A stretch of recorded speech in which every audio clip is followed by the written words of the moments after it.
Selamat pagi dan selamat datang ke percakapan yang sangat penting ini yang diorganisasi oleh Jason Moore, Not Going Back on Gender Justice, Organizing Against Anti-Gender Rights Backlash. Sebelum kita berlanjut atau memulai, saya harap rekan-rekan sudah bergabung dalam kanal penerjemahan dalam bahasa Spanyol dan bahasa Indonesia.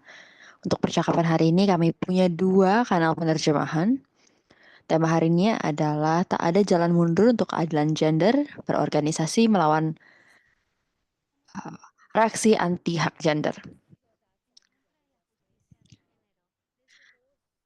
Dalam 3 dekade terakhir setelah Beijing, suasana semakin parah terkait keadilan gender. Banyak juga upaya yang berhasil dan berhasil memberikan kita keuntungan secara budaya, politik, hukum, dan lain sebagainya. Walaupun masih banyak sekali diskriminasi dan ketidaksetaraan. Namun hari ini kita dihadapkan dengan tren baru yang perlu kita perhatikan. Semakin banyak upaya-upaya anti hak gender yang didanai dengan kuat, banyak dukungannya, semakin banyak bermunculan. Dialog hari ini akan berbicara tentang hal tersebut. Saat ini aktor-aktor global yang berusaha untuk menekan upaya hak gender kita apa saja cara-cara yang mereka gunakan untuk menggunakan narasi untuk melegitimasi kekerasan dalam upaya-upaya mereka dan bagaimana kita bisa membangun strategi kolektif untuk memblokir agenda mereka tersebut. Hari ini kita punya para pembicara yang luar biasa yang bergabung dari berbagai belahan dunia untuk berbagi dari pengalaman mereka dan konteks mereka masing-masing tentang bagaimana siapa aktor-aktor tersebut dan bagaimana kita melawan mereka. Jadi pertama kita punya Tabita. Tabita adalah seorang aktivis akademik dan advokat yang percaya sepenuhnya pentingnya deplatformisasi dan defunding upaya-upaya seperti itu dengan pengalaman 30 tahun di Afrika Timur menerapkan berbagai proyek terkait aborsi aman, isu-isu HIV, sterilisasi paksa, kehamilan remaja, dan lain sebagainya. Karir legal Tabita atau di bidang hukum juga memberikannya berbagai penghargaan. Dengan jejaring yang kuat, pernah bekerja dengan atau untuk UNDP. Lalu Fumi, aktor yang berdedikasi pada kebebasan, liberasi, sejarah ekonomi, eksklusi dalam imajinasi tersebut dengan pengalaman ekstensif bekerja di secara internasional maupun regional di Afrika Selatan dan Amerika Latin sejak tahun 1995 mengorganisir boykot dan melawan apartheid. Sonia terlibat dalam berbagai upaya advokasi sejak tahun 90-an, pernah mengkoordinir program HKSR di DON. Dalam kapasitas tersebut, beliau mengikuti sejumlah konferensi PBB, co-chair yang turut serta menciptakan Yogyakarta Principle terkait orientasi seksual dan identitas gender. Berikutnya ada Hina, peneliti, organisator politik di Shabaluch dan komunitas transgender sejak tahun 2010. Bekerja di ruang-ruang aktivis sayap kiri seperti Women Democratic Fund dan lain sebagainya. Mendukung perempuan dari kelompok pekerja, pendiri gerakan Pride March pertama di Pakistan. Lalu dalam studi gender juga menulis buku tentang evolusi budaya di Pakistan. Terima kasih banyak. Setiap pembicara sudah meluangkan waktu untuk acara hari ini. Saya sedang menunggu Sonya untuk menyalakan kamera karena Sonia akan jadi pembicara pertama kita. Silakan Sonia. Kita akan mulai dengan berikan sedikit konteks tentang bagaimana sih kita merespon dengan sumber daya yang cukup, dengan meningkatnya fasisme, fundamentalisme. Menurut pengalaman Anda, siapa saja sih aktor-aktor kunci dalam respon tersebut? Saya ingin kita paham konteks sedikit sebelum kita lanjut ke percakapan berikutnya. Terima kasih Sonia. Silakan, selamat pagi dan selamat sore juga selamat malam mungkin untuk beberapa rekan di belahan dunia lain. Saya ingin berterima kasih pada Nur dan Josh telah mengundang saya untuk sesi hari ini. Berbagai rekan-rekan teman-teman saya sejak lama. Ini merupakan pengalaman bagi saya karena saya senang bisa bertemu teman-teman secara daring ya. Pertanyaan pertama, aktor-aktor yang membentuk ulang dunia hari ini. Dalam konteks tersebut juga ancaman terhadap kesetaraan gender. Saya ingin bicara bahwa respon tentang pertanyaan terhadap tentang aktor tersebut sepertinya penting untuk memandu percakapan ini. Beragam tergantung di mana kita memulai memandang keadaan dunia saat ini. Penting untuk memulai percakapan intra dan lintas wilayah. Meskipun interpretasinya beragam, tergantung posisi kita, pendekatan saya pribadi adalah dari sudut pandang manapun kita memahami kondisi dunia saat ini. Saat ini kondisinya sangat kompleks dan membutuhkan kita untuk terus-menerus bertanya dan melihat apakah kerangka analitis dan bahasa kita secara akurat menangkap atau merepresentasikan situasi saat ini. Seperti yang kita juga ketahui, kerja-kerja saya sebagian besar di Amerika Latin, wilayah juga Eropa, namun dalam dekade terakhir memang ada ombak besar politik anti gender. Dapat dikatakan sudah ada pada titik kulminasinya.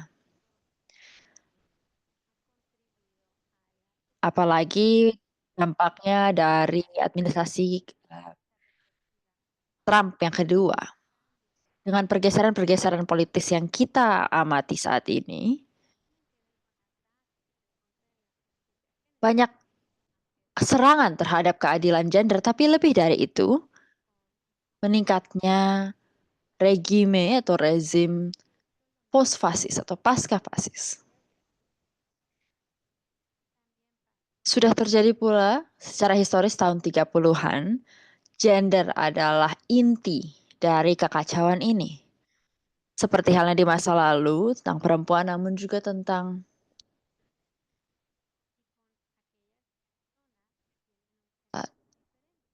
apa yang terjadi hari ini sangat brutal dan sangat jelas dari apa yang pernah kita lihat di tahun 1930 lalu.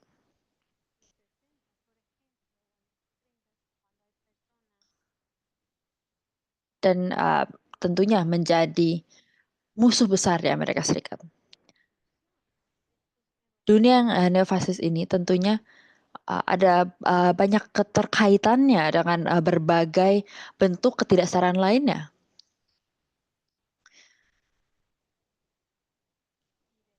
Destruktivitas negara dan kekuasaannya, meningkatkan dorongan-dorongan imperial lainnya, lalu invasi, aneksasi, lalu menutup batasan-batasan negara, serta delegitimasi terhadap pertimbangan-pertimbangan atau kepedulian terhadap alam. Jadi memahami kerangka yang bergeser ini dan di mana keadilan gender berada dalam kekacauan ini adalah tantangan utama kita hari ini.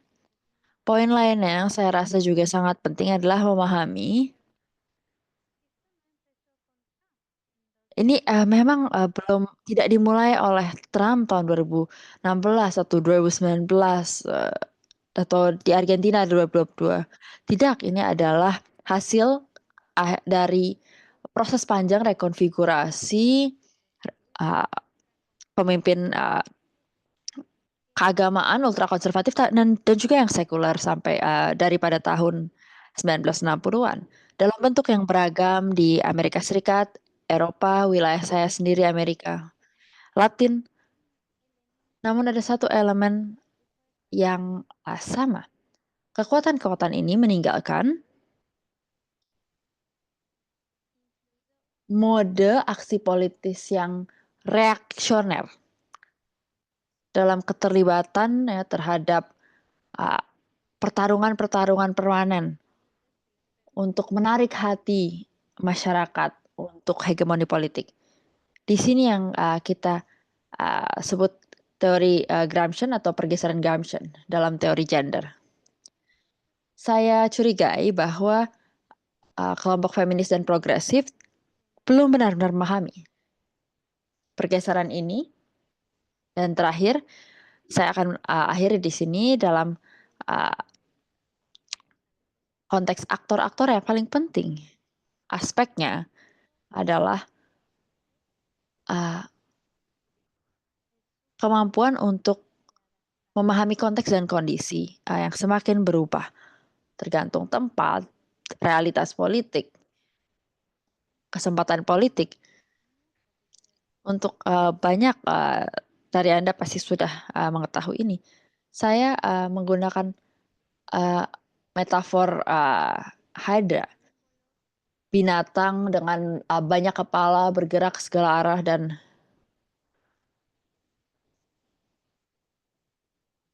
memakan berbagai ideologi yang beragam, bahkan juga berseberangan. Katolik, Kristen, Muslim, anti-gender. Sebagian besar dari ideologi ini dipengaruhi oleh aktor-aktor dari sebelah kanan dari spektrum. Dapat juga diperkuat oleh pihak-pihak di sebelah kiri spektrum. Yang sulit bagi saya dan rekan-rekan tentunya adalah bahwa imajinasi tersebut, gagasan tersebut, anti-gender juga diperkuat oleh para feminis. Ini satu topik yang perlu kita bahas. Itulah mengapa saya rasa untuk memahami pertanyaan tersebut, walaupun ya sangat penting untuk membuat daftar nama, menyebut nama mereka, menganalisis relasi mereka. Kita harus berpikir tentang hal ini sebagai sebuah ekosistem, ekologi politik yang sangat kompleks. Dan untuk bisa memahami apa yang terjadi, untuk bisa memahami apa yang saya sebut sebagai ekologi yang saling berkontradiksi ini ya yang sangat neofasis. Berikutnya silakan rekan-rekan saya. Terima kasih banyak Sony atas konteks tersebut. Saya akan serahkan kepada Tabita, Fumi, dan Hina. Terima kasih banyak Sabika. Sonia tadi berikan standar yang luar biasa tinggi ya. Saya akan lanjutkan dari beliau. Untuk rekan-rekan yang menyaksikan kita hari ini, saya akan berusaha bicara sedikit pelan, sangat tidak biasa. Biasanya saya bicara sangat cepat. Saya diingatkan bahwa karena ada penerjemahan, bahwa banyak rekan-rekan di sini yang bahasa Inggris bukan bahasa utamanya, jadi saya akan berusaha berbicara pelan-pelan dan mengambil banyak jeda. Saya tinggal di Nairobi, Kenya. Untuk menjawab pertanyaan ini, Sabika, saya akan mewakili atau mencakup Afrika Timur karena di SIRC kerja-kerja kami telah uh, menjangkau tak hanya di Kenya tapi juga Uganda dan kami juga sudah uh, melacak gerakan anti gender di Afrika Timur dan kami ingin memastikan bahwa kami memahaminya dalam tingkat benua Afrika. Pertanyaan dari Sabika tadi pertama, siapa sih pemain-pemain utamanya? Untuk menjawab pertanyaan tersebut, nah, keduanya bagaimana manifestasinya? Saya akan katakan setidaknya ada 3 lapisan yang sudah kami lihat di dalam hasil-hasil penelitian kami terkait uh, pemain kunci. Ada wajah pembicara. Pembicaranya terlihat seperti saya, bicara seperti saya. Jadi wajah pertama dari uh, gerakan anti gender, wajah utama dalam konteks Afrika, mereka adalah orang lokal. Namanya seperti nama saya, seperti nama Pumi, warna kulitnya sama dengan kami, bahkan mungkin lebih coklat lagi dari saya. Jadi orang lokal. Dan mereka berusaha memastikan bahwa ini adalah gerakan lokal. Dalam poster-poster politik tersebut, nanti selain wajah mereka, lapisan keduanya adalah sponsor-sponsor yang logonya tertulis di poster-poster tersebut.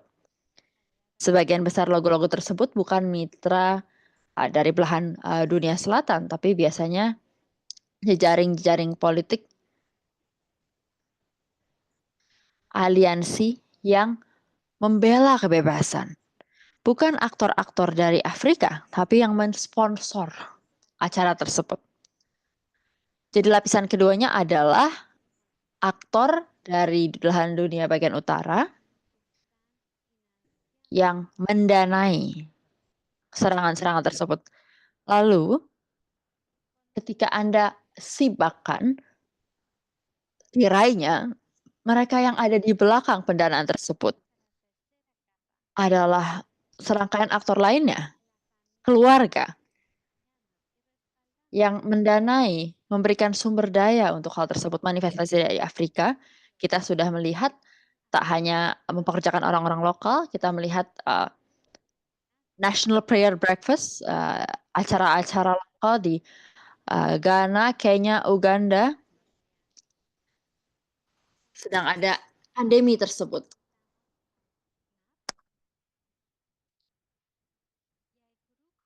Ada banyak sekali kelompok-kelompok anti gender mendapat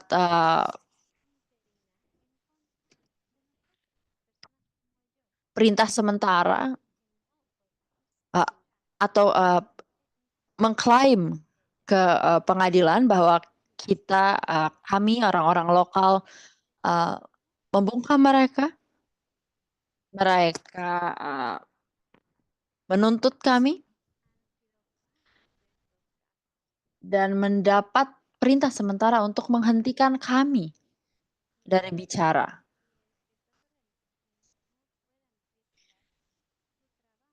Ombak berikutnya selain mempekerjakan masyarakat lokal, melakukan litigasi di pengadilan, mengadakan National Prayer Breakfast, namun juga meningkatnya homofobia, manifestasi meningkatnya aturan-aturan homofobik di Afrika Timur. Tak hanya itu, Ghana, Kenya, Uganda, Zambia, Malawi. Jadi banyak upaya-upaya meningkat sekali. Template satu template yang sama, yang hanya diubah sedikit-sedikit satu negara demi lain. Kriminalisasi yang sama terhadap kelompok LGBTQ. Terima kasih. Sekian dari saya, Sabita.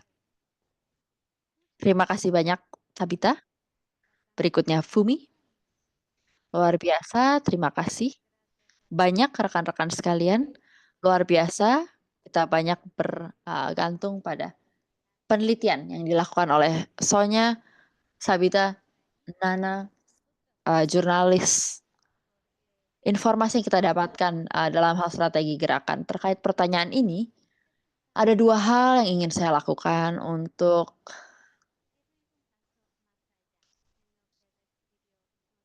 seperti yang Sonia sebutkan tadi ya, kompleksitas uh, aliansi yang sangat tidak suci tersebut, seperti yang tadi diceritakan Tabita. Satu, untuk kami di Afrika penting untuk berpikir tentang hancurnya institusi demokrasi dan dampaknya terhadap uh, perkuatan aliansi, tradisionalisme, kulturalisme, dan kemungkinan besar ada cara tertentu untuk bagaimana kita bisa mengasumsikan nasionalisme. Di balik aktor-aktor tersebut dengan banyak sekali uang, sumber daya, satu bagian yang perlu kita ingat adalah ekstraksi berlanjut dari Afrika. Pelabelan Afrika sebagai benua yang miskin. Jadi mereka masuk dalam upaya menghilangkan kemiskinan. Bertahun-tahun belakangan kita melihat organisasi-organisasi yang tadi Tabita katakan mereka masuk ke Afrika Timur, Afrika Selatan untuk menyelamatkan kita agar kita tidak lapar. Di balik itu adalah elemen untuk memberitahu kita atau memerintah kita untuk berpikir siapa sih yang salah, uh, siapa sih yang membuat kita kelaparan? Perempuan, masyarakat trans, queer, gay, yang merusak tatanan keluarga. Saya rasa bagian penting adalah ya berpikir tentang sejauh apa tradisionalisme, nasionalisme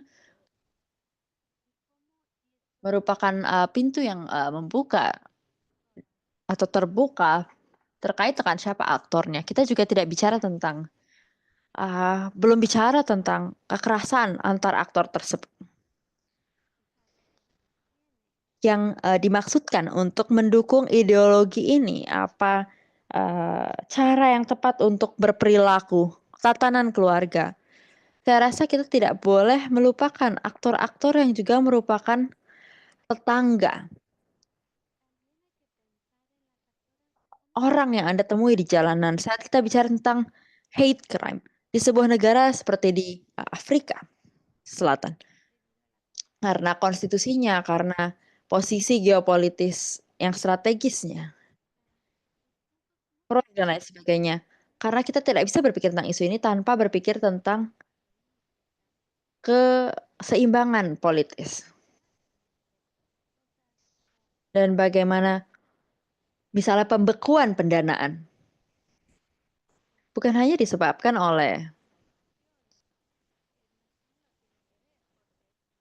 USAID, tapi juga bahwa ini bagian dari skema yang jauh lebih luas.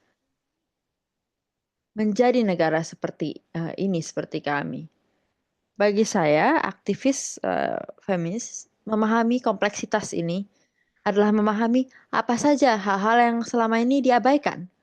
Mungkin beberapa hal di bidang ekonomi, pendanaan untuk mendukung orang-orang dari tingkat yang paling lokal, yang paling mendasar untuk memajukan tradisionalisme dan nasionalisme dan untuk uh, memberikan mereka makan. Jadi terkait gerakan anti hak dan anti gender berikut dari saya.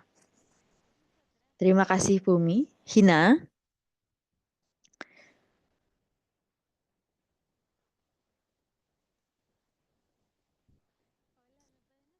Halo, apakah saya terdengar? Baik. Pertama, rekan-rekan yang bicara sebelum saya luar biasa sekali. Terima kasih sekali sudah berbagi tentang kerja-kerja Anda, pengetahuan Anda kepada kami semua. Saya akan bicara tentang Pakistan. Saya akan bicara dengan sangat spesifik tentang Pakistan. Jadi di Pakistan, saya datang dari komunitas transgender yang seperti itu bahasa Pakistannya. Di beberapa bagian Pakistan, India, dan Bangladesh. Sejak era kolonial, atau selama era kolonial kami dikriminalisasi saat koloni Inggris mengeluarkan peraturan Criminal Rights Act setelah kemerdekaan India dan Pakistan. Saya akan bicara atas nama masyarakat Pakistan karena saya datang dari sana. Memakan waktu sampai 6 dekade untuk negara Pakistan untuk mengakui kami secara resmi sebagai kelompok gender ketiga di negara kami di tahun 2004. Masyarakat kami mulai secara politik mengorganisir diri, mengorganisir berbagai protes dan demonstrasi besar terhadap negara di tahun 2009. Pengadilan tinggi mengakui kami sebagai gender ketiga negara kami dan meminta parlemen untuk membuat legislasi terkait isu tersebut. Jadi memakan waktu 10 tahun lagi untuk para pembuat kebijakan. Di tahun 2018 masyarakat transgender kami akhirnya punya perundang-undangan dari parlemen. Sayangnya COVID dan lockdown terjadi seperti di situasi lainnya dan di masyarakat atau negara postkolonial lainnya atau di mana pun negara. Negara perlu diversi. Masyarakat termarginalkan harus disalahkan. Akhirnya itulah yang saya lihat terjadi. Ada transfobia global dan legislasi tersebut kemudian ditentang oleh kelompok sayap kanan di Pakistan dan dibawa ke Pengadilan Federal Islam Pakistan. Kami juga protes tapi tidak kami melawan tapi tidak berhasil dan berusaha. Lalu ada artikel ya atau pasal yang dihapuskan dari legislasi tersebut yang membahayakan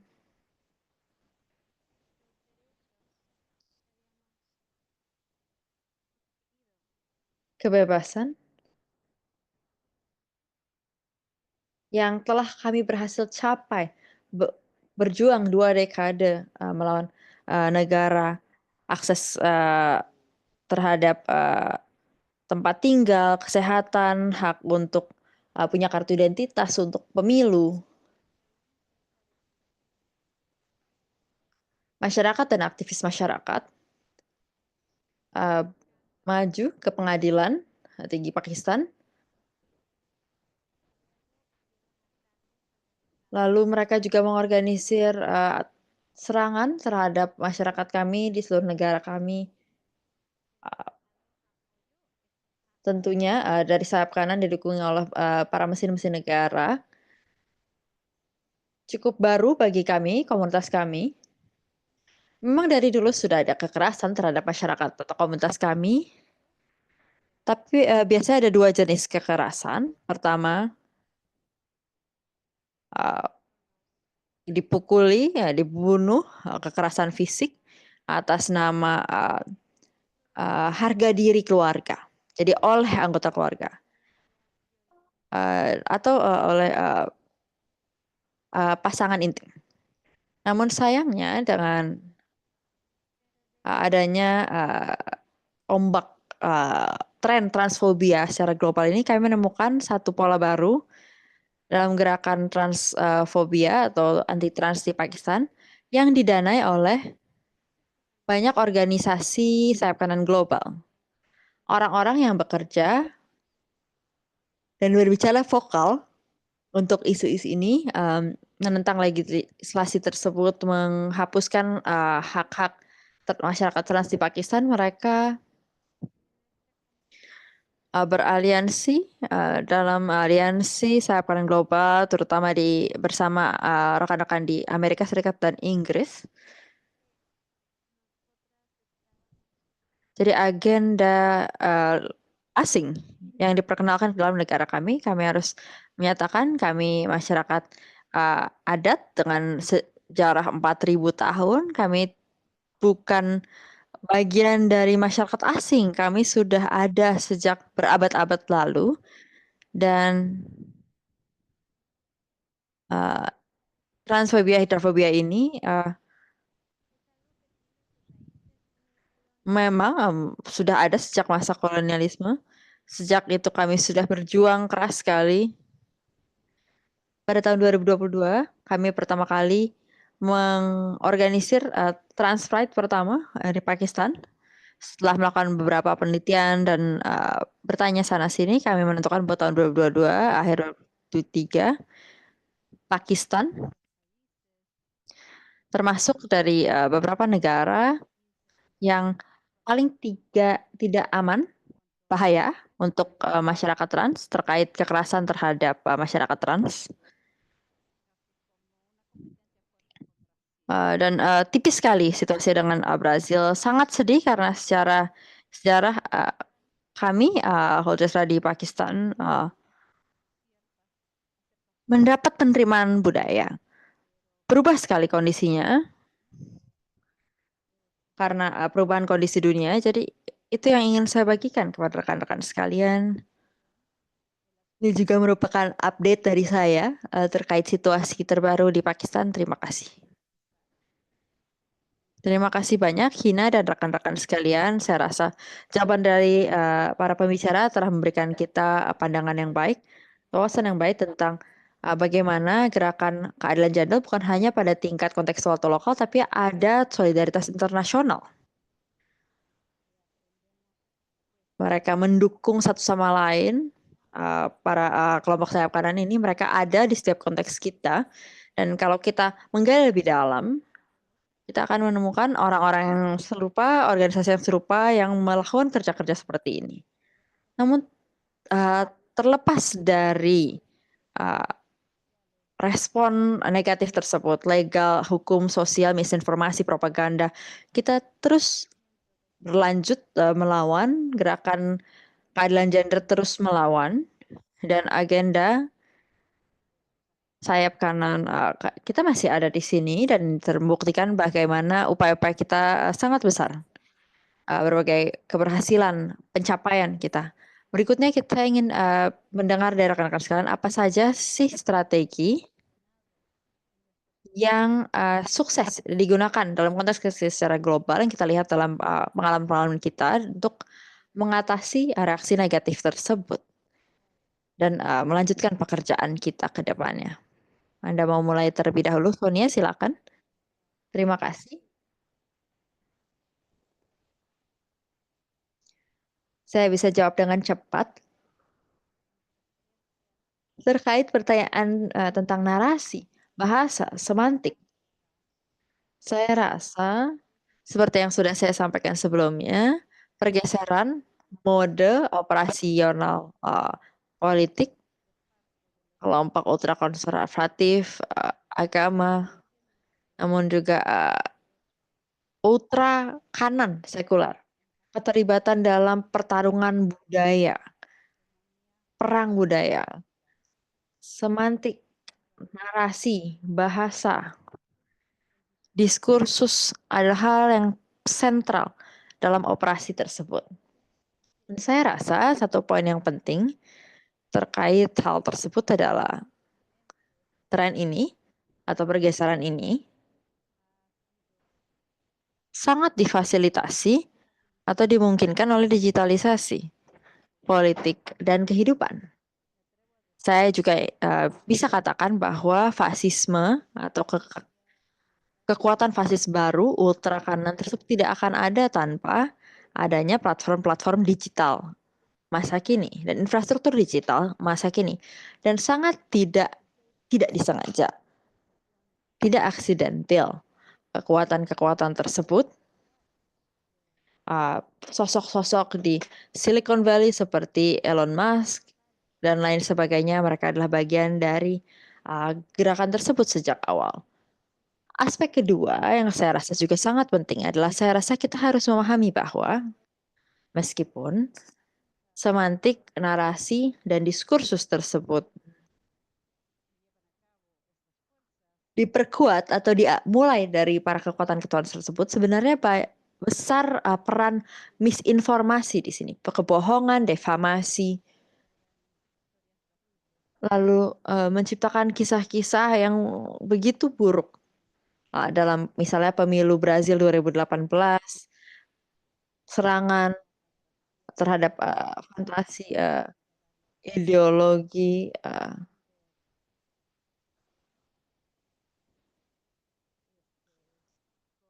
botol susu dengan karet. Pernah terjadi pula narasi aneh serupa di Amerika Serikat sekarang tahun 2024. Saya rasa sangat penting untuk memahami bahwa tidak hanya tentang misinformasi atau kebohongan, kekuatan-kekuatan ini juga telah dengan cara yang sangat canggih secara semiotik, semantik, dan linguistik berstrategi mengubah terminologi-terminologi yang sudah diketahui dan dipahami dan digunakan secara luas ke dalam konteks-konteks tuduhan. Gender dan teori gender adalah ilustrasi terbaik, adalah konsensus umum tentang apa itu gender, apa itu teori gender, dan apa yang mereka lakukan adalah mengambil terminologi tersebut, gender, menghilangkan konteksnya, yang tentunya tidak fix karena ada berbagai teori yang terus berubah seiring waktu. Tentunya tidak ada uh, kitab khusus untuk teori gender. Mereka memisahkannya dari cara berpikir yang terbuka, kritis, untuk menciptakan anggapan bahwa ideologi gender adalah ancaman terhadap keluarga, terhadap anak, terhadap alam. Dan saya rasa ini sangat penting bagi kita untuk memahami kecanggihan operasional tersebut. Karena yang mereka lakukan ini tidak bisa dihapus atau dilunturkan secara sederhana. Kita harus melakukan strategi dekonstruksi yang juga canggih dan ancaman-ancaman yang telah mereka ciptakan. Untuk menutup pernyataan saya rasa perjuangan ini untuk keadilan gender secara umum, sebagian besar kita bicara tentang diskursus, narasi, dan politik nyata. Jadi mengumpulkan kekuatan dan menggunakan sumber daya, terlibat bersama institusi-institusi yang sama-sama melawan kekuatan-kekuatan tersebut. Dan dalam pertanyaan berikutnya mungkin mengeksplorasi dimensi lain atau dimensi berikutnya tentang bagaimana kita bisa merespon pergeseran neofasis tersebut. 1 sampai 2 contoh terkait kesuksesan strategi yang sudah berhasil menurut Anda, jika ada, nanti di pertanyaan berikutnya mungkin.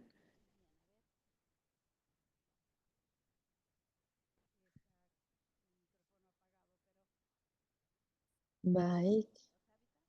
Fumi, Tabita, Anda bisa menjawab mungkin beberapa strategi apa yang uh, terbukti berhasil untuk melawan atau menentang narasi tersebut. Saya baru saja mengirimkan di grup chat link sebuah petisi change.org yang kami ciptakan 1 tahun setengah lalu. Saat itu kami sangat frustrasi sebagai feminis di Afrika Timur. Karena Sharon Slater baru saja berkunjung ke Uganda 1 bulan setelah undang-undang anti homofobik sudah diluncurkan. Kami tidak akan melawan Sharon Slater, sosok yang sangat terkenal untuk menggalang dana atas nama homofobia. Suami beliau bekerja untuk perusahaan Intel, perusahaan yang punya kebijakan, keberagaman, dan inklusi yang sangat besar. Dan punya posisi yang sangat jelas terkait homofobia. Kami buka petisi change.org. Kami akan di situ call out suami Sharon Slater untuk bicara sebagai bagian dari perusahaan Intel. Di grup chat kami menemukan bahwa Guardian mengangkat berita ini, termasuk juga Nat Geo Wild. Lalu Sharon Slater berhenti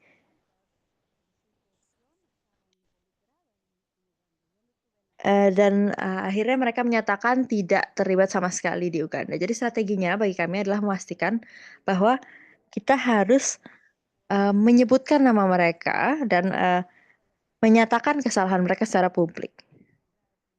Ada banyak situasi di mana kami menggunakan change.org dan ruang-ruang publik lainnya sebagai ruang petisi. Strategi tersebut sukses bagi kami. Strategi kedua yang juga berhasil adalah hijack narasi-narasi mereka setiap tahun. Ada kegiatan March for Life yang diadakan oleh kelompok-kelompok anti-gender. Kami mendukung March for All Life. Jadi kami menyatakan march tersebut tidak seharusnya dilakukan secara selektif untuk semua orang.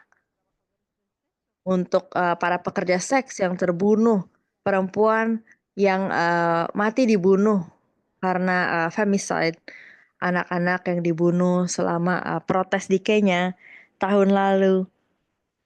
Jadi mereka juga dalam 2 tahun ke belakang kami menghijack narasi mereka, March for Life, dan kami membuka ruang-ruang di mana kami menyatakan kami melakukan march untuk orang-orang lain yang tidak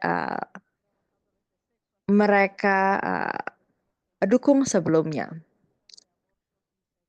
Perempuan yang membutuhkan aborsi aman, anak-anak yang terbunuh dan lain sebagainya. Terakhir dari saya, Sabika, saya juga ingin bicara tentang ini ke depannya. Tak hanya di Kenya, di Amerika Serikat telah memberikan bagi kita bahwa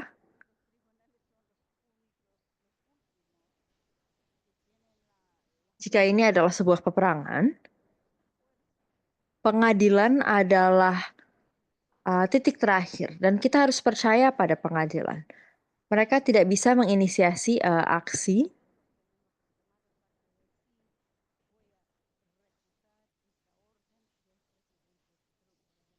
jadi menggunakan pengadilan.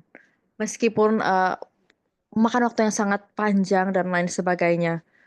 Saya ingin mengakui kasus hak reproduksi di Afrika Timur mungkin memakan waktu 5 tahun, tapi kami mendapat hasil yang positif dalam gerakan kami lewat pengadilan. Juga kasus di Amerika Serikat adalah pengingat bagi kami bahwa pengadilan adalah ruang yang harus kita lindungi dan kita proteksi.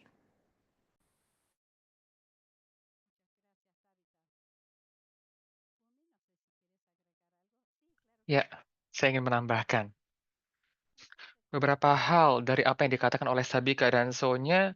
Ini mengingatkan kita tentang pentingnya, ya, ini terjadi, kita segera melakukan diskusi ini di tengah konteks CSW ya.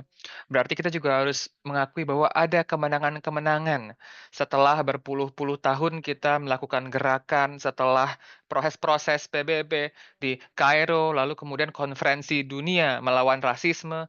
Jadi ada beberapa kemenangan yang perlu kita turut pertimbangkan, kita turut masukkan ke dalam perhitungan ini ya. Itu yang pertama. Yang kedua, seperti yang Tabita katakan, tentu saja tentang ruang-ruang multilateral yang dibuka di tingkat regional lah, misalnya Komisi Afrika untuk masyarakat, dan hak asasi manusia, dan tentu saja kerangka-kerangka nasional atau perangkat-perangkat nasional seperti parlemen dan pengadilan yang ada dan berfungsi. Saya rasa strateginya JAS selama ini kan kita melihat bagaimana kekuasaan ini mewujud, bergerak, baik kekuasaan yang terlihat, visible, yang kita akui bahwa penting kekuasaan yang terlihat tersebut, tapi di saat yang sama kita juga harus membuat strategi yang ampuh untuk mengubah heart and mind, hati dan pikiran. Itu kan hal yang lumayan sulit ya, selain memanfaatkan kekuasaan yang terlihat tadi. Dan, hal lain yang perlu diperhatikan adalah maturing atau tumbuh besar menjadi dewasa. Feminisme mungkin mengalami kesulitan ya ketika dihadapkan dengan situasi ekonomi yang terus berubah dan bagaimana kemudian ide atas feminisme itu juga turut berubah di tengah masa-masa yang genting seperti sekarang. Saya rasa gagasan, tentang orang-orang yang dipinggirkan, lalu orang-orang yang dipinggirkan ini mereka menghadapi tekanan, tapi di tengah tekanan tersebut mereka masih memperjuangkan hak untuk hidupnya. Ini adalah fenomena atau sesuatu yang bisa kita ambil contoh sebenarnya, ketika kita menghadapi serangan-serangan. Orang-orang yang dipinggirkan saja mereka tetap melawan. Bagaimana kita? Nah, yang perlu diperhatikan juga tentang keamanan sebenarnya, baik keamanan di ruang fisik maupun di ruang digital. Jadi kalau dirangkum, yang penting yang perlu kita buat sekarang adalah strategi untuk bertahan hidup. Bagaimana kemudian organisasi LGBTIQ, organisasi pekerja seks, mereka memikirkan tentang bagaimana caranya bertahan dan, bagaimana bisa melakukan serangan balik kepada pihak-pihak yang menyerang mereka begitu, strike back. Saya rasa di momen sekarang ya, ketika, kita dihadapkan dengan, situasi yang sangat di tingkat internasional semua terhubung ya. Jadi kalau kita bicara politik, kita bicara tentang geopolitik, politik internasional.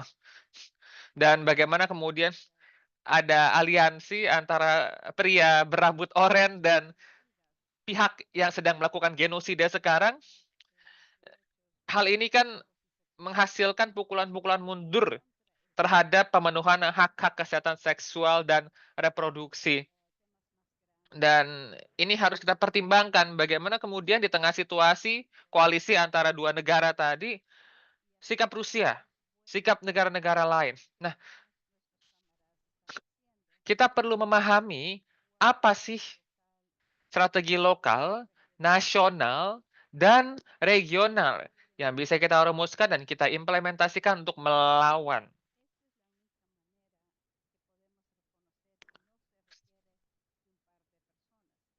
Dan kita juga harus memikirkan kembali ya, sebenarnya politik apa sih yang sifatnya progresif? Apa artinya teologi progresif? Apa artinya politik progresif? Karena kita harus progresif kan sekarang. Kita harus bergerak secara progresif, tapi apa makna progresif? Kita perlu pertanyakan lagi di sini. Apakah, teologi progresif artinya mendengarkan perkataan-perkataan imam sepenuhnya? Dan bagaimana cara kita menggunakan ide progresivitas tersebut ya, untuk memastikan bahwa kehadiran dan diri kita ini tidak dipinggirkan lagi. Yang turut menarik adalah ada orang-orang yang harus kabur, ya kan? Ketika kekerasan terjadi, orang berpikir bagaimana caranya saya bisa kabur. Dan ketika orang-orang kabur, ada migrasi, ada pengungsi, dan kita juga perlu memikirkan strategi tentang ini. Bagaimana cara kawan-kawan yang terpaksa pergi, kawan-kawan yang menjadi pengungsi bisa bertahan di tengah misalnya kesulitan untuk berpindah tempat, kesulitan untuk mencari suaka. Dan isu-isu seperti ini kan sangat kompleks. Artinya kita butuh, kita perlu, kita wajib berpikir melampaui cara-cara berpikir kita yang lama, cara-cara kita memahami aktivisme yang lama. Just harus berubah Dan ini bukan sekedar, apa ya, mencari ide baru, tapi benar-benar mengubah pola pikir kita tentang bagaimana caranya kita hidup. Karena sekarang, kita dihadapkan dengan kondisi seperti itu ya, yang untuk hidup saja sulit. Terima kasih banyak Fumi. Saya oper ke Hina.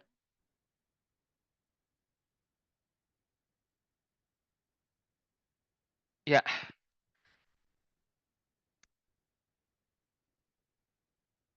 ketika kondisi terus memburuk ya, di Pakistan, apa yang kami putuskan kala itu, ya komunitas kami kan bukan komunitas secara ekonomi stabil ya. Kami hidup, di pinggiran. Komunitas kami rata-rata berada di bawah garis kemiskinan di Pakistan. Kami juga menjadi korban kekerasan karena lagi-lagi politik ya.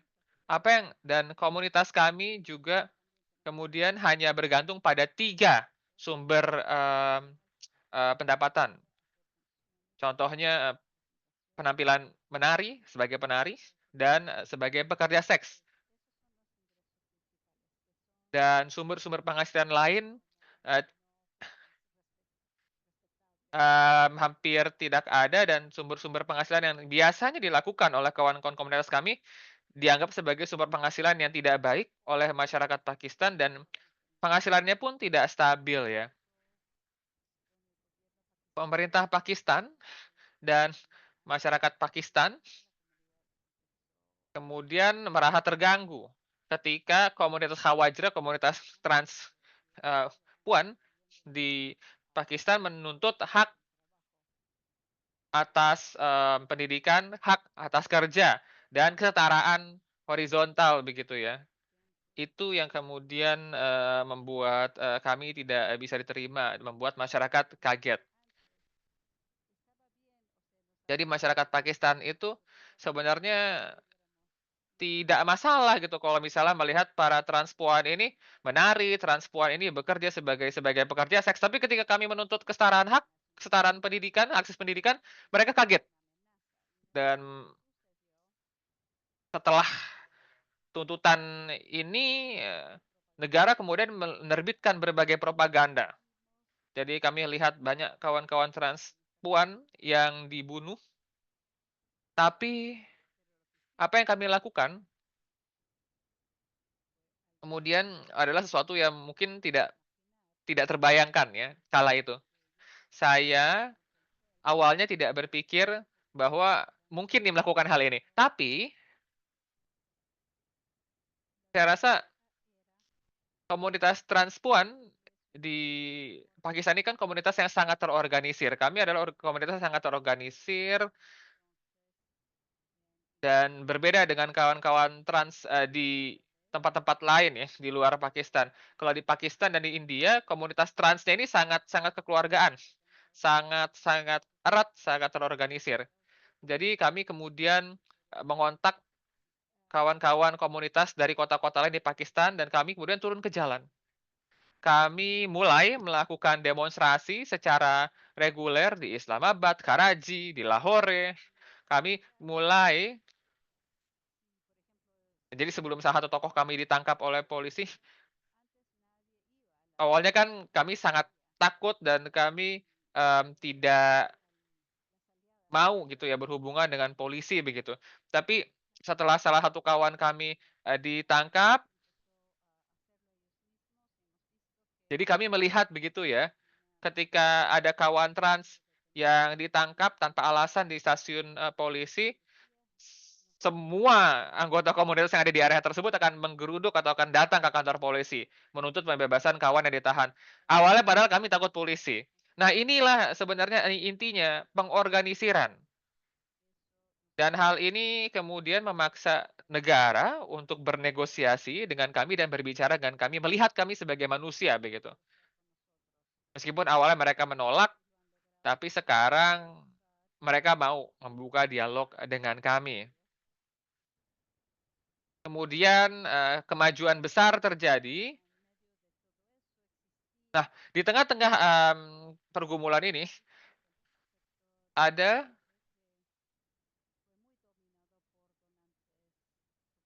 Jadi ada sesuatu yang saya sebut sebagai politik HIV. Kalau misalnya Anda bekerja di isu HIV di Pakistan, sangat mungkin atau sudah umum bahwa donornya adalah donor dari Amerika. Nah, suatu saat pihak di New York memotong donor dana hibah dan program HIV di Pakistan mengalami kemunduran. Banyak orang yang kemudian meninggal. Kami kemudian merasa, oke, ini kita harus bilang ke pemerintah. Dan kami bilang ke pemerintah, "Pemerintah tolong sediakan tes HIV, tolong siapkan ARV, tolong siapkan PrEP. Kita tidak boleh lagi bergantung pada institusi yang tidak, bisa dituntut pertanggungjawabannya, karena mereka kan dari luar dananya." Dan saya rasa selama 3 tahun terakhir kami berhasil membangun mekanisme sampingan yang bisa menutupi misalnya kekurangan pendanaan yang diberikan oleh Amerika Serikat. Jadi di Pakistan, kami berhasil menyiapkan sistem paralel atau sistem alternatif untuk pengobatan atau pelayanan HIV. Jadi kami tidak terlalu terdampak oleh pemotongan dana dari USAID. Terima kasih banyak. Ya, saya rasa, mmm kita sudah melihat ya, strategi-strategi yang Hina lakukan di Pakistan ini, lumayan mirip dengan strategi-strategi yang dilakukan oleh kawan-kawan lain ya, dan ini sangat nyantol dengan konsep mengubah hati dan pikiran yang dikatakan oleh Fumi. Nah, sekarang kan kita berada di masa yang lebih banyak lagi tantangannya. Ada banyak strategi yang ternyata berhasil. Nah, melangkah ke depan, apa yang atau cara-cara apa yang, kita bisa gunakan untuk memperkuat solidaritas lintas gerakan, lintas batasan negara, agar kita bisa mempertahankan dan memajukan hak-hak gender, berkaca pada tantangan-tantangan baru yang sekarang sedang kita alami ini, teman-teman semua. Jadi ketika kita melangkah ke depan, apa yang harus kita persiapkan, berkaca pada tantangan-tantangan baru yang muncul. Siapa yang mau, maju pertama? Mohon maaf ya, saya tidak mau menembak, tidak mau menunjuk, ada yang mau memulai? Saya bisa, kata Sonia. Ya, saya mau bahas hal ini. Nah, ketika sembari perbincangan ini, terus berlanjut ya, saya mau mengatakan sesuatu yang saya lewatkan, yang saya belum katakan, tentang rencana jangka panjang atau trajektori jangka panjang dari proses-proses yang kita lakukan atau kita alami sekarang. Jadi tahun ini kan perayaan 30 tahun konferensi Beijing. Saya rasa perlu kita ingat bahwa serangan pertama terhadap gerakan gender itu mungkin atau bisa dibilang terjadi 30 tahun lalu ketika, kita berkumpul mempersiapkan Beijing, Conference. Kala itu Vatikan dan organisasi konservatif perempuan menyerang kita, menyerang ide tentang perempuan, menyerang ide tentang gender yang kami bawa kala itu. Jadi 30 tahun lalu itu adalah kali pertamanya kami diserang, atau kita diserang. Bagaimana kemudian ide-ide anti-gender atau ideologi anti-gender ini diperkenalkan, dikembangbiakkan, dan mereka melakukan mobilisasi nih pihak-pihak konservatif bersama dengan Vatikan. Nah, kalau diminta untuk mengatakan pengalaman positif, saya ingin menyarankan, meskipun kondisi yang sekarang sedang kita lewati ini kondisi yang sangat menantang, karena kita dihadapkan dengan lawan-lawan di ruang-ruang lokal dan ruang-ruang internasional. Ada kekuatan-kekuatan besar yang menantang atau yang mengguncang kita bukan hanya sebagai individu tapi sebagai institusi. Jadi organisasi atau institusi kita juga turut diguncang. Pendidikan, ekonomi, migrasi, sistem-sistem multilateral, mmm, perlindungan lingkungan, ini semua isu yang saling berkelindan dan sama-sama mendapatkan pukulan mundur. Jadi kita berada di waktu yang sangat menantang, tapi kita punya peluang. Kita bisa membuka ruang untuk merespon tantangan-tantangan ini. Jadi karena tantangannya terlalu banyak, dan terlalu tumpang tindih, kita juga bisa meresponnya dengan kita bisa meresponnya kita bisa merespon. Karena saking banyaknya tantangan, kita bisa respon. Dan kita bisa memberikan respon yang interseksional. Karena tantangan yang datang saling tumpang tindih, respon kita juga bisa menonjolkan aspek interseksionalitas dari tantangan yang kita hadapi. Jadi ada masalah-masalah yang mungkin terlihat besar, terlihat terlihat jauh di sana, tapi masalah-masalah ini memiliki wajah wajah lokal. Jadi ketika melihat sebuah masalah, isu yang kita hadapi, wajahnya ada 2, ada wajah lokal dan ada wajah internasional. Dan saya rasa ada ada benang ya yang sebenarnya, menghubungkan seluruh krisis ini, dan saya rasa krisis ini membuka ruang bagi kita untuk berdialog dengan pihak-pihak lain dari belahan-belahan dunia lain untuk bersama merespon tantangan ini dan, mengatakan bahwa yang kita hadapi ini akan mengantarkan kita pada kehancuran yang konkret. Yang menunggu kita di masa depan adalah kehancuran, itu yang bisa kita gunakan sebagai narasi yang menyatukan. Nah, kawan-kawan mungkin sudah pernah mendengar hal ini dari apa yang terjadi di Argentina pada awal bulan Februari kemarin.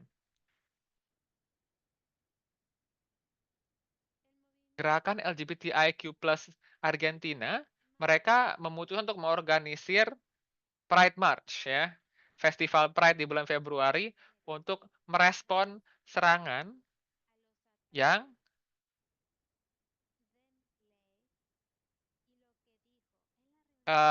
serangan yang dikeluarkan oleh salah satu pejabat pemerintah Argentina ketika, melakukan pertemuan di Swiss. Jadi, gerakan LGBT di Argentina itu di-label sebagai gerakan woke. Nah, mendengar, argumen tersebut dari salah satu pejabat pemerintahnya, mereka kawan-kawan LGBTIQ di Argentina mengorganisir Pride March atau, ini ya, March LGBTIQ.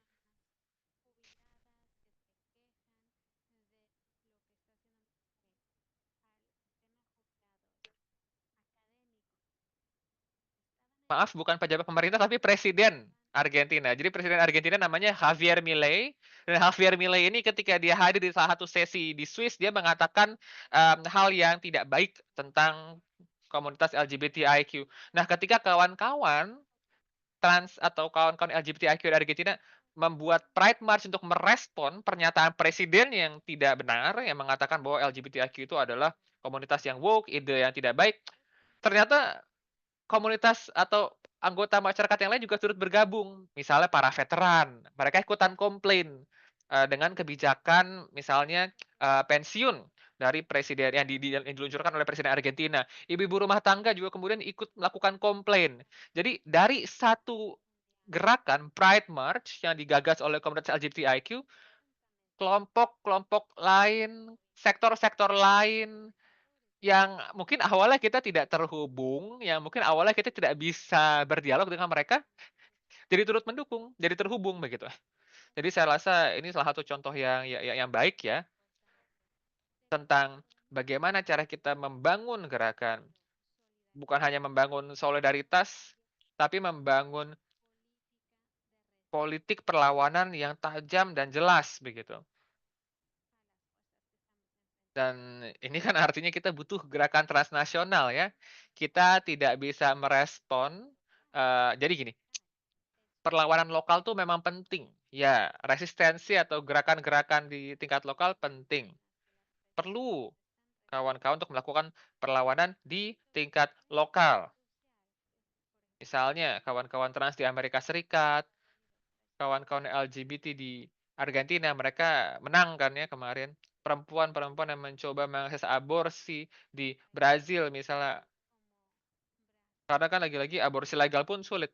Jadi bentuk-bentuk perlawanan lokal ini penting, tapi mereka perlu dihubungkan. Gerakan-gerakan lokal ini perlu dihubungkan, perlu dikaitkan dengan gerakan-gerakan lain agar bisa berkembang menjadi sebuah jaringan transnasional. Terima kasih banyak, Sonia. Nah, mungkin Hena Hena, apakah Hina mau menjawab? Karena Hina katanya tidak akan pergi ya sebentar lagi. Mungkin Hina bisa. Ya, terima kasih. Jadi saya hanya ingin mengatakan bahwa ketika bekerja di isu transgender dan komunitas interseks di Pakistan, apa yang, kami lakukan tentunya memperjuangkan hak kewarganegaraan, hak-hak sipil, dan di saat yang sama kami juga turut memperjuangkan hak kawan-kawan dari komunitas termarginalkan lainnya. Jadi di, Pakistan kan ada komunitas Hindu, komunitas Shia, komunitas Kristen yang mereka juga turut dipinggirkan. Ada juga orang-orang yang datang dari kelas-kelas pekerja, misalnya pekerja pabrik, buruh pabrik atau, buruh kereta api begitu ya. Mereka juga menjadi kelompok yang termarginalkan dan mereka turut bertarung atau turut menuntut hak-hak yang seperti yang kami tuntut begitu.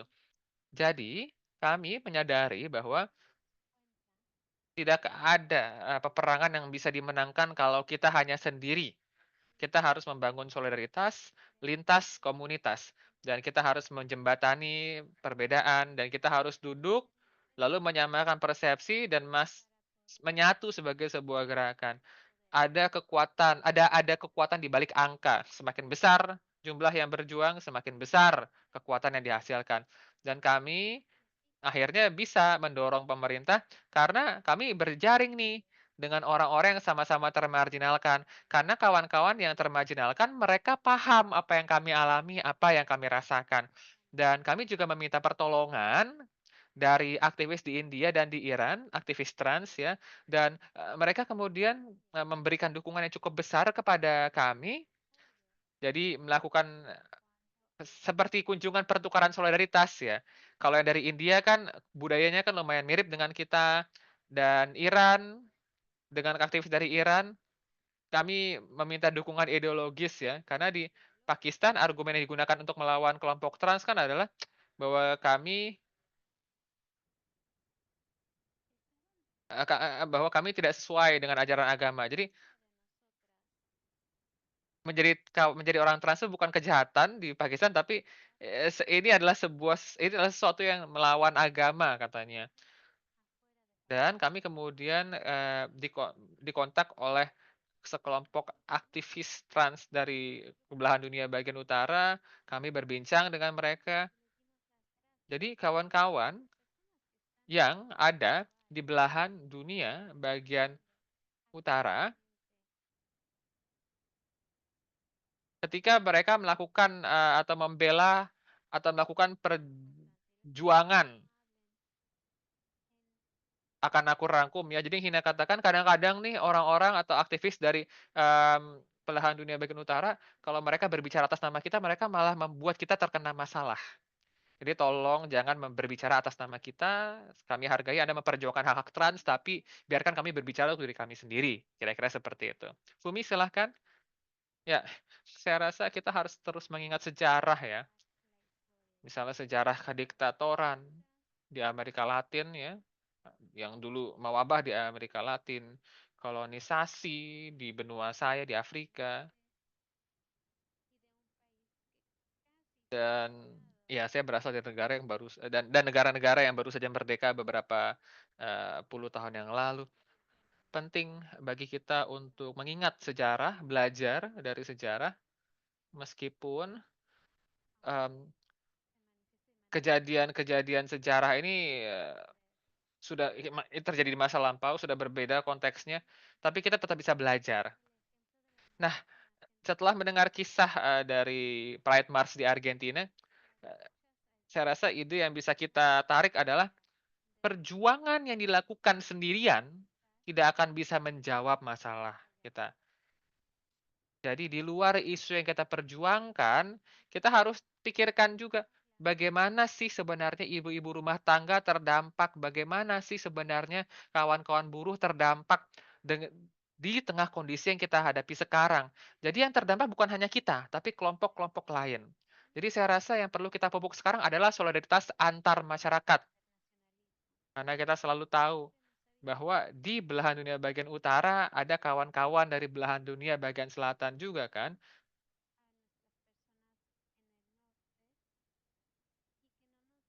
Dan ini adalah momen yang tepat untuk mengakui untuk Afrika Selatan konteksnya ya. Afrika Selatan ini ternyata tidak terlalu istimewa di wilayah Afrika. Dan bagi kawan-kawan keturunan Afrika yang tinggal di Amerika begitu, kita tidak jauh berbeda ya, baik Afrika yang tinggal di Afrika Selatan maupun, keturunan Afrika yang tinggal di Amerika, kita menghadapi musuh yang sama gitu, supremasi kulit putih. Kita harus mendukung, satu sama lain, people to people, dari masyarakat ke masyarakat membangun solidaritas internasional. Saya rasa hal lain yang juga penting bagi saya adalah untuk memikirkan tentang apa maknanya untuk mencari sumber daya bagi gerakan, bagi perjuangan kita. Jadi kalau kita membahas tentang infrastruktur ya, pemerintah negara belahan dunia bagian utara sekarang kan sedang bergerak ke arah kanan. Artinya sumber daya yang kita miliki ini berkurang. Dulunya kan kita tuh suka, atau bergantung ya pada sumber daya dari negara-negara belahan dunia bagian utara, tapi karena mereka sekarang bergerak ke arah kanan, kita perlu memikirkan ulang bagaimana caranya mencari sumber daya dan siapa sekutu yang bisa kita percayai dalam perjuangan ini. Ini proses jangka panjang dan kita harus mencari cara agar bisa mengklaim kemenangan-kemenangan kecil sembari maju dan kita juga harus memperjuangkan atau mempertahankan kemenangan-kemenangan kecil kita. Karena ketika kita menang pasti langsung akan ada serangan balik. Satu hal lain yang saya ingin katakan yang terakhir adalah bagaimana riset yang berkelanjutan dan pembangunan gerakan feminis, penguatan gerakan feminis ini sangat penting, fundamental. Saya tidak bisa membayangkan, mmm, kalau strategi yang kita bangun ini tidak, dibuat atau tidak, disusun berdasarkan riset. Ini penting. Jadi kerja-kerja yang dilakukan oleh Nur, Tabita, dan Sonya adalah kerja-kerja yang sangat penting agar kita bisa memperkuat gerakan, membangun strategi untuk memperkuat gerakan begitu. Saya akan tutup di situ, terima kasih. Silakan, Tabita. Saya akan lanjutkan dari sini ya. Saya suka sekali idenya Fumi tadi, bahwa kita harus berhenti berpikir tentang, "Ini rumah saya, atap saya, ini makanan ya saya." Jadi saya, kita harus stop ya.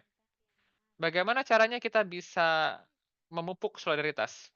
Saya rasa kalau misalnya di ruangan ini ada donor ya, saya akan bilang ke kawan-kawan semua bahwa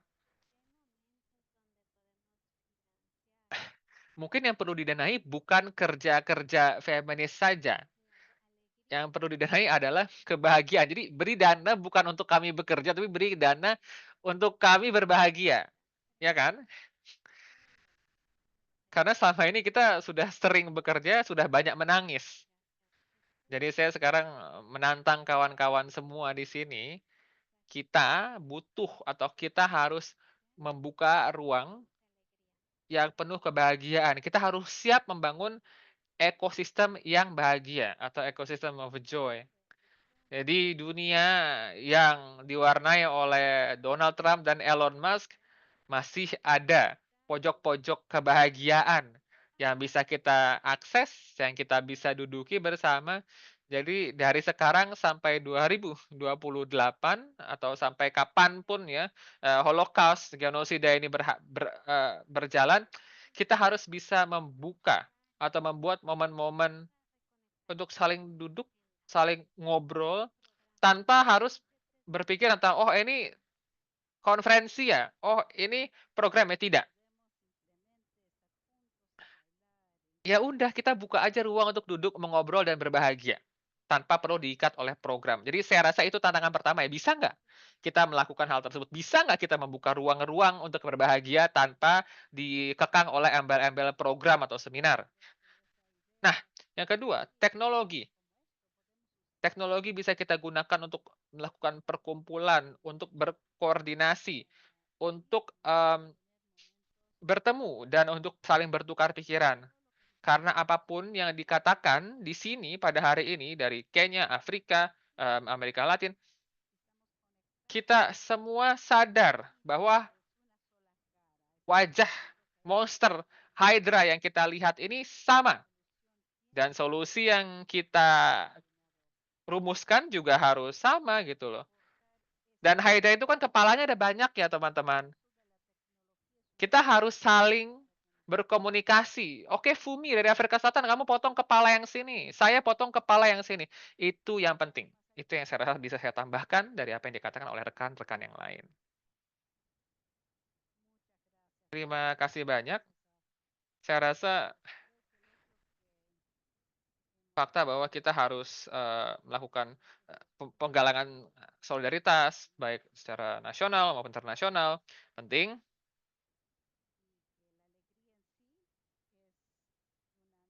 Dan joy atau kebahagiaan merupakan metode untuk melawan yang sangat baik ya. Dan si, pria oranye tersebut, ya hadir di mana-mana. Saya jadi nggak bisa lupa nih. Nah, ada pertanyaan nih sekarang dari kawan-kawan ya, ini sudah ditulis semua pertanyaannya. Pertanyaan pertama, bagaimana Anda memastikan bahwa keamanan dan perlindungan Anda ini terjamin ketika kita melawan atau ketika kita berhadapan dengan gerakan-gerakan anti gender dan gerakan sayap kanan? Sayap kanan mentok ya, far right. Ada yang mau menjawab? Silahkan, pertanyaan barusan. Ini untuk pembicara.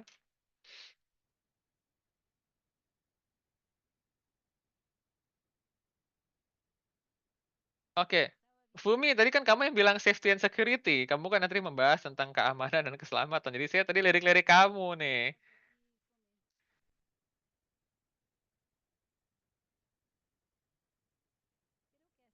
Ya, ada banyak sekali kerja-kerja yang telah dilakukan sebenarnya ya, baik oleh JAS atau oleh IMD ya di Amerika Latin. Dan gerakan-gerakan jaringan feminis lain ya, yang telah mereka mereka lakukan dalam beberapa tahun terakhir. Jadi kawan-kawan dari JAS maupun dari organisasi lain kan, eee, kita sudah memproduksi banyak sekali tools ya terkait dengan keamanan dan keselamatan. Cuma masalahnya kami tidak akan pernah bisa menjamin kalau kawan-kawan akan 100% aman ketika menggunakan tools-tools ini, karena kita bekerja di isu yang tidak aman. JAS bekerja di isu yang tidak populer dan tidak, dianggap, nyaman atau atau dianggap berbahaya ya oleh, eee, banyak pihak. Tapi setidaknya tools yang kami sudah siapkan, bisa digunakan untuk menjamin keamanan minimum. Dan bagi kawan-kawan yang pernah berada di situasi yang paling terancam, pastinya ada sebenarnya mekanisme-mekanisme dan alat-alat yang digunakan untuk menyelamatkan mereka. Tapi di saat yang sama meskipun kita sudah punya tools dan kita punya, beberapa metode untuk, tetap aman atau untuk bisa mengungsi begitu ya, yang namanya pembunuhan kan tetap terjadi ya untuk kasus-kasus yang ekstrim. Jadi ini adalah aspek yang penting memang keamanan dan keselamatan, tapi di saat yang sama masalah keamanan dan keselamatan ini tidak bisa dipukul rata. Bagi satu orang, bagi satu organisasi, mungkin standar keamanan atau teknik menjaga keamanan mereka berbeda dengan yang lain. Dan ada juga kok organisasi yang bisa membantu kawan-kawan untuk menjaga keamanan. Saya rasa ya kalau kawan-kawan mau ada banyak tools yang bisa diakses dan kalau misalnya ingin tahu lebih banyak, silahkan kontak kami nanti, kami bisa, bagikan informasi tentang organisasi yang ada di wilayah teman-teman semua yang bisa membantu menjaga keamanan teman-teman. Dan untuk menutup ya, sebenarnya masalah keamanan ini bukan sesuatu yang kompleks. Bukan berarti kita harus sewa 20 bodyguard, enggak. Kadang-kadang hal-hal dasar atau hal-hal yang sepele tuh yang sebenarnya membuat kita berada dalam situasi yang berbahaya.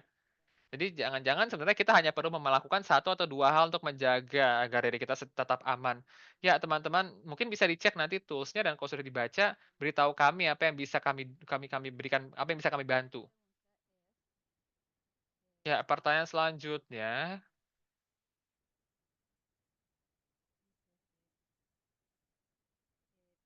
dampak dari, penghentian pendanaan USAID. Saya rasa penting bagi kita sebagai feminis dari wilayah negara bagian, mmm, eee, du akan aku rangkum agak berputar-putar, intinya bagaimana caranya saya rasa intinya si penanya mengatakan ini waktu yang tepat bagi kita untuk memutus, hubungan atau memutus rantai kolonialisasi karena bantuan dari Amerika Serikat sedang dihentikan. Ya, itu pertanyaan sangat bagus ya, karena bukan hanya USAID ya yang menghentikan pendanaan ya. Kita bisa lihat dalam 1 bulan terakhir, 8 negara-negara yang telah menjadi donor global kunci dari Swedia, Belanda, mereka mengatakan bahwa sekarang mereka akan lebih, fokus ke negara mereka sendiri. Jadi kita sekarang bisa melihat bagaimana kondisi dunia tanpa bantuan asing. Ada satu artikel yang ditulis oleh Katon Sowita dari Open Demokrasi.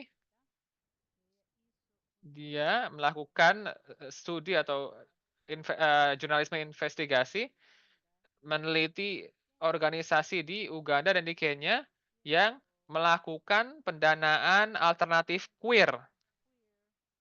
Jadi dia melakukan jurnalisme investigasi untuk menggali bagaimana 3 organisasi ini di benua Afrika melakukan sistem pendanaan queer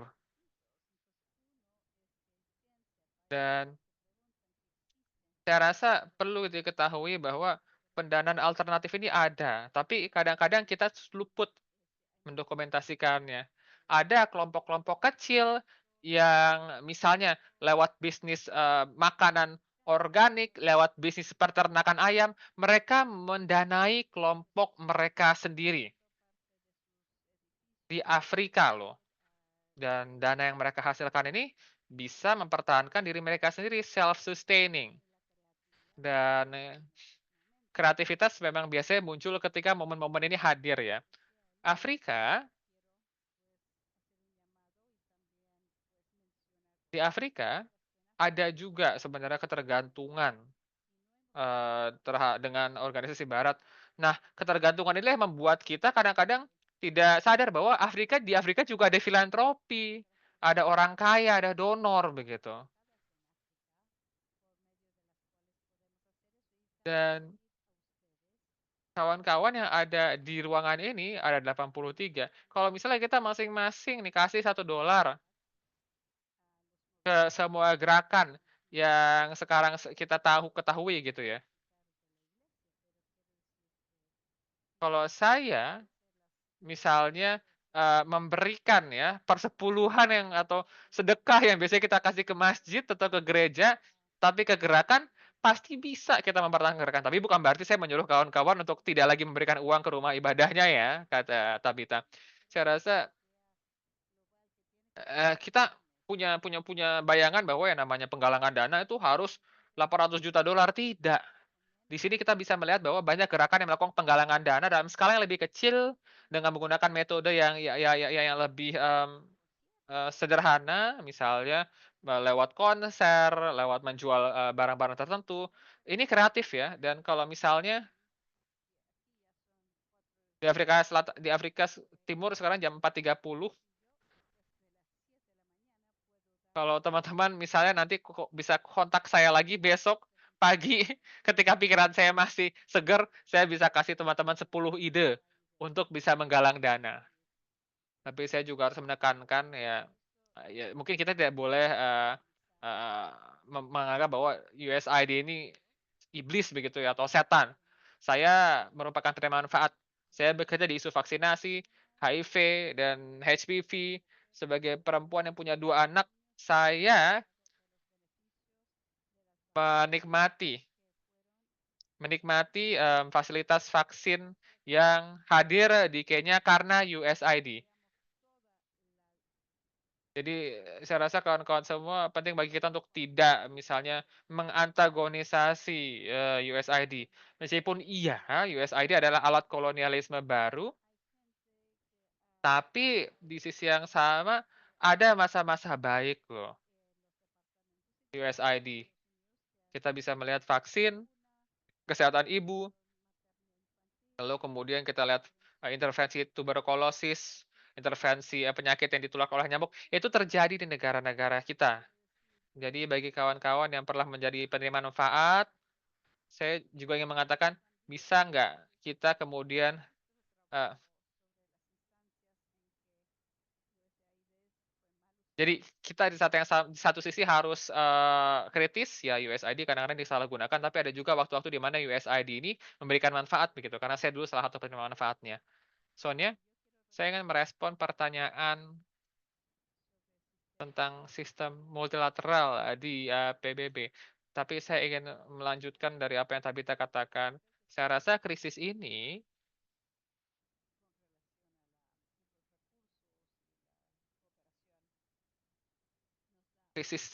memberikan kita peluang untuk duduk dan mendiskusikan, hal ini dengan lebih kritis, dengan lebih jadi krisis yang kita hadapi sekarang ini membuat kita duduk dan membahas tentang krisis. Jadi akan aku rangkum ya, kalau tidak ada krisis seperti ini, kita tidak akan mungkin duduk di sini dan membahas tentang pendanaan. Krisis seperti ini memaksa kita untuk membahas tentang pendanaan. Dan saya ingin melanjutkan apa yang Tabita katakan, ketika kita membahas tentang bantuan internasional, kita perlu memisahkan antara gagasan imperialisme atau dimensi imperialisme dan dimensi kolaborasi. Jadi dalam bantuan asing itu ada berbagai dimensi, ada dimensi imperialismenya, ada dimensi kolaborasinya. Dimensi kolaborasinya kan tidak mau kita hancurkan, yang ingin kita hancurkan adalah dimensi imperialismenya, begitu. Jadi saya rasa penting bagi kita untuk menjadi hal tersebut. Nah, ketika kita melakukan kritik terhadap fitur-fitur imperialisme yang hadir dalam bantuan asing dalam USAID, kita tidak boleh menutup mata terhadap kehancuran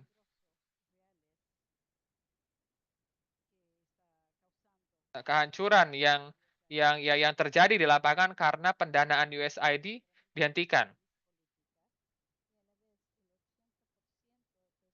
Jadi Mozambik misalnya, 80% sistem kesehatan Mozambik ini ditopang oleh uang dari USAID.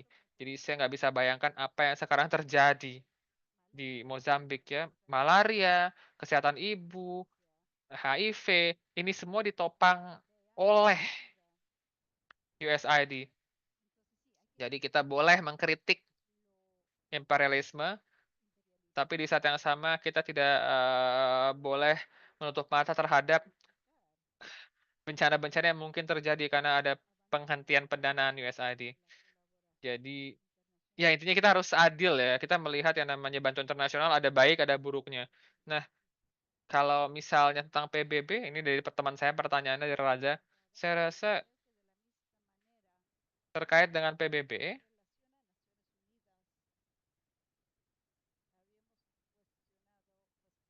tidak ada solusi yang mudah, ya kan? Karena, dari sudut pandang saya, PBB sudah, telat ya, sudah telat untuk mengambil sikap terkait dengan, gerakan anti gender ini.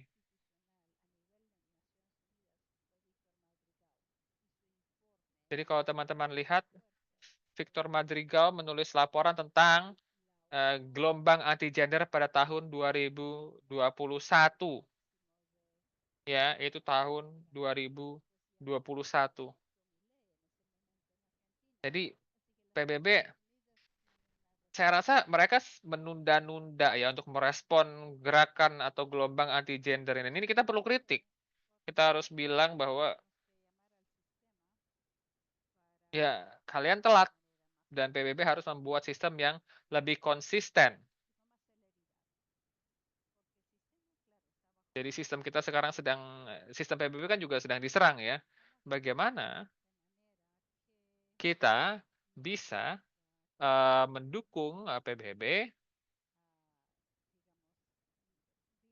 bagaimana kita bisa mendukung PBB di tengah serangan-serangan terjadi ini tanpa menambah beban untuk kita begitu.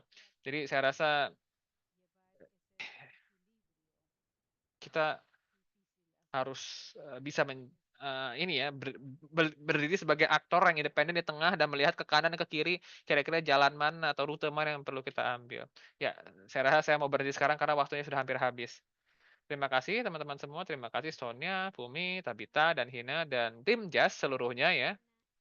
Dan bagi kawan-kawan yang hadir karena sudah memberikan waktu dan membuat perbincangan kita ini berjalan dengan lancar.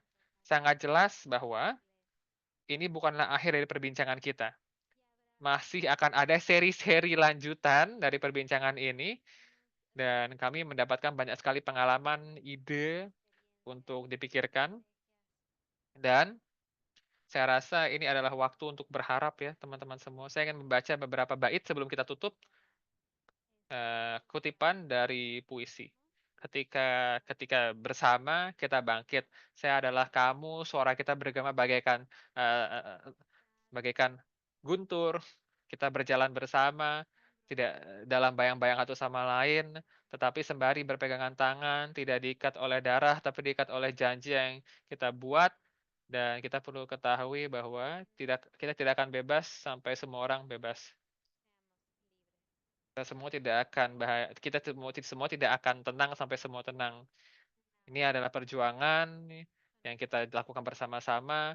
Kita berada di dalam kelambu mimpi, di sini kita bangkit, kita membentuk ulang dan kita membangun ulang dunia. Ketika kita bekerja sama, ketika kita saling berpegangan tangan, kita bangkit, kita tumbuh. Terima kasih kawan-kawan semua, karena ini hanyalah awal dari kerja-kerja yang lebih indah lagi yang akan kita lakukan di masa depan, kebahagiaan dan mimpi-mimpi yang akan kita wujudkan. Terima kasih teman-teman semua.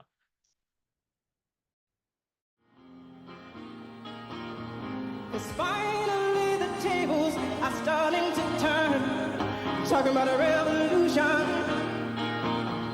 Yes, finally the tables are starting to turn. Talking about a revolution. Oh, no. Talking about a revolution. Oh.